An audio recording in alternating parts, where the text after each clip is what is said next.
Alright guys, it's late afternoon here, and so I am finishing up a very busy day. I usually do stuff morning, noon, and night. Whether it's paid work or not, I'm usually always busy. Um, I did a podcast today, had a great time, great opportunity to talk about abortion. So that will be going worldwide. My abortion story and basically how destructive abortion is. So, I talked about that crisis point in my life when I found out I was pregnant to the abortion, and my main advice was for women not to go it alone. Don't go through, stuff alone. Have other people with you. And I always felt like if I had one person who would have said, hey, you are a mother now, and to celebrate that with me and to help me along, I think things would have been very different. So, I talk about using something that was devastating to something that is now good to help many women with unplanned pregnancies, to help women get through that, raise their children up, have all the resources needed to raise their children, and what else? Just being able to not have those type of choices in your life. I mean, abortion should be unthinkable, right? But when we think about it, so many women are just like, oh, and men, we'll just have sex, and if it just happens to be that we, get pregnant, we will have an abortion and make sure we have the money for it, without thinking in the right terms that this is a child.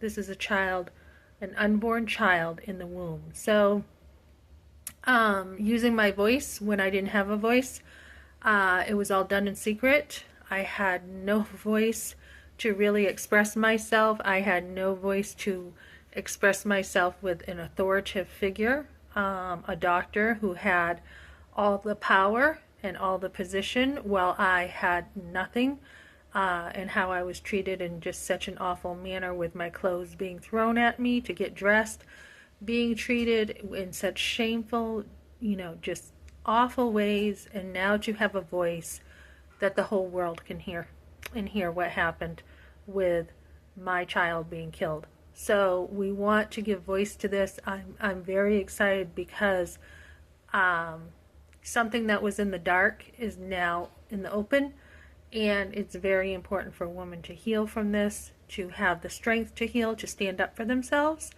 not just themselves, but their child, to stand up and have that strength. When I was weak and I had no strength, God was with me and I didn't even know it. And He gave me strength to now voice myself for millions and millions of women around the world to find their voice with an unplanned pregnancy and to say no to abortion. So, we just think of women, voicing themselves now, my body, my right, but we want to be women who voice ourselves for us, for our child, for our rights as a woman, to be treated with dignity, as mothers, to be treated well, and to not allow an established institution like a doctor's office that's supposed to be trustworthy to take your child away. So, standing up against the medical establishment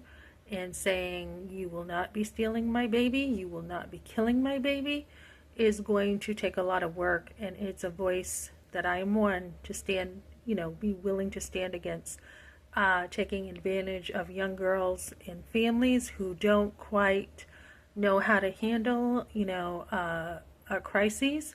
So, I will be posting that on my video here. I'll be posting that show when it is done and, edited, etc.